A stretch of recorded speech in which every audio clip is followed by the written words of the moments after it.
Quelqu'un m'a parlé d'un documentaire qu'ils avaient fait à la Maison Blanche à l'époque de Barack Obama quand il était président. Son épouse là, leurs 2 filles, elle leur a dit, vous, quand vous vous levez le matin, vous faites votre lit, vous faites votre chambre, vous devez faire le ménage de votre chambre, vous devez vous-même ranger vos affaires. Parce qu'à la Maison Blanche, il y a, voilà, vous le savez, c'est la maison du président des États-Unis, donc il y a tout. Les hommes sont là, les femmes sont là pour les servir, on fait les chambres et tout. Elle dit non, non, non, pour mes filles là, elles doivent faire leur chambre, elles doivent elles-mêmes faire leur lit, elles doivent ranger leur chambre, elles doivent nettoyer tout. Pourquoi cette femme-là fait ça? Un jour, ses filles lui ont demandé, mais maman, toi, on fait ton lit, on fait ta chambre, pourquoi tu ne veux pas qu'on fasse aussi pour nous? Elle dit, moi, j'ai déjà mes doctorats et j'ai épousé le président de la République des États-Unis. Mais vous êtes à quel niveau déjà? Voilà. Souvent, vous croyez que votre niveau, là, c'est le niveau de votre enfant. La loi de la vie, là. Vous croyez que le niveau que vous avez à terre, là, c'est le niveau de votre enfant. Non. L'enfant, là, il a son chemin à faire. Donc, ne les mettez pas à un niveau qui va les faire souffrir plus tard. Il faut qu'elles fassent leur lit. Même si elles sont à la Maison Blanche, là, elles doivent faire leur lit parce qu'elles ne sont pas la première dame. Elles n'ont pas fini de tracer leur chemin. Voici une femme qui a compris. Madame Obama, là, elle a compris.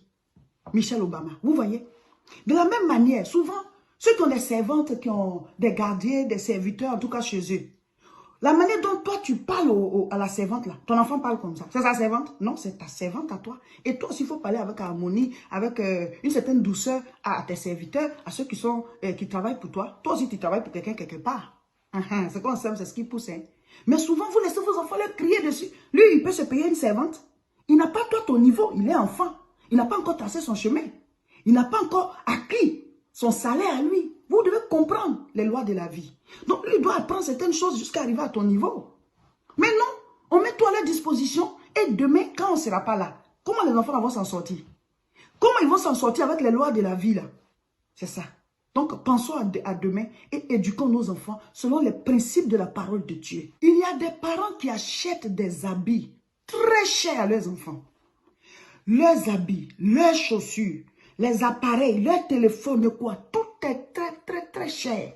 Mais la même chose là, hein, il y a un prix beaucoup plus bas. On ne dit pas forcément qu'il faut porter des habits sans valeur, mais il y a des parents qui exagèrent trop. Tu es sûr que plus tard, l'enfant là, il peut s'offrir tout ça? Tu es sûr qu'il peut s'offrir tout ça? Vous êtes en train d'ouvrir leurs yeux sur des choses qui n'ont pas d'importance. Un tel enfant ne va pas investir. Plus tard, il ne va pas réaliser sa vie. Parce que selon le salaire qu'il aura, peut-être qu'il n'aura pas les moyens que toi tu as. Mais il va vouloir tout mettre dans les vêtements, tout mettre dans son apparence. Parce que depuis tout petit, c'est ce qu'on lui a appris. Inculquons-leur les bonnes valeurs. Et puis l'enfant, il grandit. Donc vous achetez des habits très chers. Et quelques temps après ça, il a grandi, il ne peut plus porter. Vous-même, vous ne réalisez pas. Vous jetez de l'argent par la fenêtre. Non, mon enfant, il s'habille avec des marques. Ça sert à quoi pour un enfant? Ça sert à quoi qu'il s'habille avec des marques, des choses très chères? Je ne dis pas qu'il faut porter des choses sans valeur, mais il y a des parents qui exagèrent. Des choses très chères. Ça fait que l'enfant déjà tout petit là, la manière dont il voit l'argent là, c'est grave. Mais tel enfant là, il ne peut pas réaliser un jour. Parce que tout ce qu'il va acheter, ça sera très très très cher. Il ne va pas chercher à bâtir, il ne va pas chercher à se réaliser. Parce que depuis tout petit, on lui a appris à s'habiller très cher, à avoir des appareils très chers, téléphone de ceci. Souvent, ils sont assis en classe là. Hein? Leur téléphone est plus performant même que pour le professeur. Mais c'est terrible. Pourquoi? Est-ce que lui déjà, il a les moyens de s'offrir ça? Et tu ne penses pas à demain, est-ce que demain peut s'offrir ça? Tu prépares quelle vie à cet enfant? Non, revoyons tout ça. Proverbe chapitre 22, le verset 6. Instruis l'enfant selon la voie qu'il doit suivre. Et quand il sera vieux, il ne s'en détournera pas. Instruis l'enfant selon la voie qu'il doit, pas ce qu'il veut suivre. Parce que nous, on a été enfants, hein.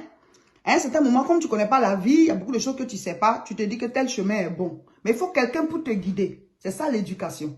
Donc la Bible dit, instruis l'enfant selon la voie qu'il doit suivre, pas selon la voie qu'il veut suivre. La voie qu'il doit suivre, toi le parent, tu dois l'instruire, tu dois le guider, tu dois de temps en temps le corriger, le mettre sur la voie. Mais non, c'est la surprotection, on laisse tout aller et chacun fait ce qu'il veut. Et demain, on va pleurer. C'est demain qu'on va crier à Dieu. Mais pendant que l'enfant il est petit là, donne-lui une direction, montre-lui le chemin, c'est ce que la Bible dit. Et la parole dit que quand il sera vieux, il ne va pas s'en détourner. Donc à chacun de voir comment il éduque ses enfants.